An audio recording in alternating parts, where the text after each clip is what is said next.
Doctor Manuel Gil Antón, reconocidísimo experto en materia de educación y profesor del Centro de Estudios Sociológicos de El Colegio de México. Doctor, te aprecio mucho que puedas estar con nosotros. De nuevo, Al gracias contrario, por tu confianza en nuestros espacios. no, Ricardo, siempre es un gusto estar contigo. Gracias, doctor. ¿De qué manera las pandemias sanitaria, económica y social originadas en el COVID-19 han afectado la educación? ¿Y qué reacción hemos tenido ante ello, doctor? ¿Ha sido la correcta? ¿No había de otra?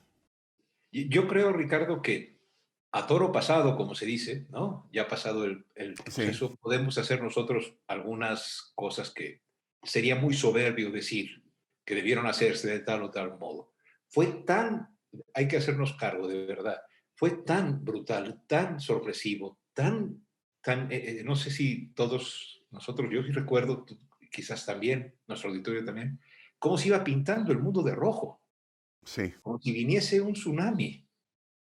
Entonces, me parece que una cuestión por la cual me pareció a mí, y me parece que hay que sostener que fue adecuado cerrar las escuelas en todo el mundo, bueno, en buena parte del mundo, Sí, fue porque eh, la actividad escolar implica en nuestro país a 30 millones de niños, niñas y jóvenes, adolescentes, a más o menos 2 millones de profesores. Si sumamos a los de educación superior a 35 millones, y entonces era una manera de tener la movilidad y con ello reducir el contagio. es irreversible este fenómeno de la educación a distancia y el abandono de las clases presenciales, con todo lo que ello significa. Nosotros estamos marcados por nuestros recuerdos de la escuela, de las anécdotas, de los amigos, y ahora vemos a nuestros hijos frente a una pantalla y todo ha cambiado radicalmente. Sí, yo creo, Ricardo, que tampoco estábamos preparados para hacer algo que merece una pequeña distinción, si me permites. La educación a distancia es un proceso muy bien conocido y llevado a cabo en Inglaterra, en España, etcétera, y también en México desde, no sé si recuerdas cuando éramos más jovencitos, Sí, que había cursos por correspondencia, ¿no? sí, sí, Es sí. decir, es una educación a distancia y está pensada para, digamos, para que uno pueda aprender sin necesidad de desplazarse. Y tiene toda una pedagogía, tiene toda una estructura. Lo que nosotros tuvimos que hacer, y es importante distinguir educación a distancia de escolarización remota de emergencia. Ah, a ver, ¿cuál es la pequeña gran diferencia? Sí, es muy interesante, te agradezco mucho que me permitas compartirlo. Cuando hay educación a distancia, lo que se ha preparado es un curso, se ha pensado que los que tomarán este curso no estarán presentes y por lo tanto se diseñan actividades que tienen ellos que hacer previamente, lecturas, etcétera, y se programa todo el curso con esa intención. Aquí no había eso para el preescolar, para la primaria, para la secundaria, para la prepa, ¿no? Había algunos avances en ello. Entonces, por eso le llamo escolarización remota de emergencia. Es decir, si quieres empezamos por el tercer término. Sí, De manera emergente, no a distancia, sino de forma remota, en el sentido de usando estos aparatos que ahora sí. tenemos, los celulares, la televisión, etcétera, se trató de continuar la actividad escolar como si fuera posible. Y ahí yo creo que es donde nos equivocamos. En vez de escolarizar las casas, lo que tuvimos que hacer es convertir las casas en espacios de aprendizaje. Porque si tú metes la escuela en la casa, la escuela trae junto con ella el peor de sus vicios, que es la tarea, que atarea y ataranta. Entonces, la escuela cuando se mete en la casa lo que hace es entretener, atareando, atolondrando a todo mundo, a las mamás, a los papás, a los niños, a que estén ocupados haciendo cosas aunque no aprendan. Lo que quizá debimos hacer es cerrarnos tantito y diseñar alguna manera en la cual pudiese haber aprendizaje en la casa en medio de la pandemia, ¿no? Ahora, perdimos pues una oportunidad histórica entonces de ajustar el modelo educativo con esta variable tan importante. Yo creo que, yo creo que sí. A ver, voy a arriesgarme a esta hipótesis Sí, y te la presento como la he pensado, Ricardo. No podíamos asistir a las escuelas. Y lo que decidió el gobierno y lo que hicieron la mayoría de los gobiernos fue pues escolarizar a través de estos medios las casas. Y me acuerdo de don Antonio Machado que decía, se miente más de la cuenta por falta de fantasía. También la verdad se inventa. Es decir, en vez de escolarizar a través de esos aparatos, Ricardo, perdimos la oportunidad, por ejemplo, de de concentrarnos en la lectura, la escritura y haber hecho del país un gigantesco taller de lectura. Y a por cada ejemplo. nivel, a cada grupo, a cada nivel escolar, decir, ¿saben qué? Pues hay algunos que ya pueden leer, el coronel lo tiene quien le escriba. ¿Tú te imaginas a 3 millones de chavales de tercero de secundaria leyendo en todo el país el coronel tiene quien le escriba?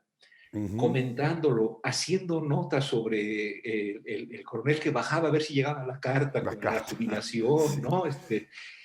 En otros, imagínate, es decir, si algo les hace falta al país es mejorar sus condiciones de lectura y de escritura de comprensión. Entonces yo creo que en vez de tratar de seguir haciendo escuela y aprender fanerógamas, criptógamas, monocotiledonias, dicotiledonias, quebrados, pudimos habernos centrado en los aprendizajes fundamentales que tenemos, que son la lectura, la escritura, el cálculo y la ubicación en la historia. No aprendimos a aprender. Exacto, exacto. Aprendimos a repetir, Ahora, aprendimos ahora a bien, llenar ovalitos para salir, para tratar de salir bien en un examen, ¿no? Entonces, en ese sentido, perdimos la oportunidad de concentrarnos en algo maravilloso. No, la pandemia nunca lo es, pero para zafarnos del corset escolar y meternos a la lógica del aprendizaje. ahora, ¿de qué manera los cambios en la psique de los niños, de los alumnos, con este cambio tan brutal, eh, han afectado sus propios procesos de aprendizaje, el aprendizaje mismo? Sí, esta pregunta que haces, Ricardo, es extraordinaria, ¿no? Procede de una sensibilidad, no procede de una, y eso lo aprecio mucho, no procede de una cuestión como de cálculo, de números, no, no, no. La escuela es una experiencia integral en la cual va nuestro cuerpo, va nuestros sentimientos, va nuestro cerebro, va nuestra vida. De tal manera que la súbita suspensión de ese espacio social en el que fundamentalmente, si tú le preguntas a un niño, varía de acuerdo a los niveles escolares. Si tú le preguntas a un niño, oye, ¿qué extrañas de tu escuela? Casi siempre te va a decir, y yo lo he hecho, ¿no? En las poquitas investigaciones que he podido participar en estos meses, el recreo, Claro, claro, pues sí, sí. los amigos, ¿no? Las niñas. Las niñas. Ricardo, yo te lo digo aquí en la confianza de hablar solo tú y yo y nadie nos está escuchando, ¿no? Así es. Yo me enamoré de mi profesora de cuarto. Yo también, de Luchita. Mi maestra Entonces, Luchita, que la insensata se enamoró del maestro Cancino. qué cosa, ¿no? Qué Nada más porque traiciones nos tuvieron. llevábamos 14 años de diferencia de edades, por favor. Sí, una de las funciones más importantes que tiene la escuela en las sociedades modernas es que tenemos contacto con otros y con otras que tienen, fíjate, distinto color de piel, distintos gustos para comer. A unos les gusta cierta música y otros otros. Y entonces aprendemos muchísimo de los pares. Yo creo que en la escuela hemos pensado que aprendemos mucho de los profesores. Y por supuesto, pero lo que aprendemos de los compañeros, lo que aprendemos de los amigos es inmenso. Y sobre todo lo que aprendemos en términos de salir del ámbito de la familia, en el que la consanguinidad nos hace querernos, a establecer relaciones de hermandad con otros que no son la familia. Eso es civilizatorio, Ricardo, eso es culturalmente maravilloso. Eso lo perdimos. Y esa cosa sí creo yo que está haciéndonos daño a todos. ¿no? A propósito de que lo perdimos, que acabas de decir, sería desproporcionado pensar que esta ha sido una generación perdida con analfabetas funcionales, una creciente deserción y también un shock psicosociológico entre niños y adolescentes. Y en efecto, va a haber niños que estuvieron en ambientes familiares violentos, que no tuvieron el escape de la escuela, pero también hubo niños y niñas que pudieron encontrarse con sus padres. Tenemos muchachos que perdieron y muchachas que perdieron contacto con sus profesores, pero otras maestras y maestros que hicieron hasta lo imposible usando la bocina del carro de los tamales oaxaqueños para dar asesorías y clases. Ah, Tuvimos ingenio, tuvimos pérdida, tuvimos dificultades para acompañar a quienes se nos morían. Por decirte algo, yo lo viví personalmente. Mi mamá, de 90 años, se nos fue el 3 de junio, ya no por COVID. A ver, Ricardo, yo me ha marcado para toda la vida el hecho de estar con mis hermanos en el velatorio sin poder dar un abrazo, ¿no? bueno, Sí, son experiencias humanas extraordinariamente, y te lo digo con una sonrisa porque a mi madre la quiero por su vida, no por su sí, muerte, pero lo que te quiero decir es, nos hacía falta abrazarnos. ¿Qué nos va a pasar por no habernos abrazado? Pues no sé, pero nos hizo falta, ¿no? Pero también, pues como decía una sobrina, con el tapabocas, el tío Manolo habló menos y nos dejó estar en paz. con un abrazo solidario para ti, con un Muchas abrazo gracias. solidario, aunque sea a la distancia y un tanto tardío, te pregunto finalmente, eh, para no quedarnos con esta sensación de pérdida, ¿cuáles crees que puedan ser los rescates fundamentales, los desafíos más importantes que nos pudiéramos plantear? Incluso Y ahora hay un cambio en las autoridades educativas, pero ¿cuáles serían los desafíos que nos pudiéramos plantear, los retos superables para este 2021 en esta materia que siempre te ha apasionado, que es la educación? sí, yo creo que hay, fíjate, yo creo que hay que ser optimistas a pesar del dolor tan grande del país, ¿no? Y de lo que nos ha Sí, pasado. Propongo lo siguiente, Ricardo.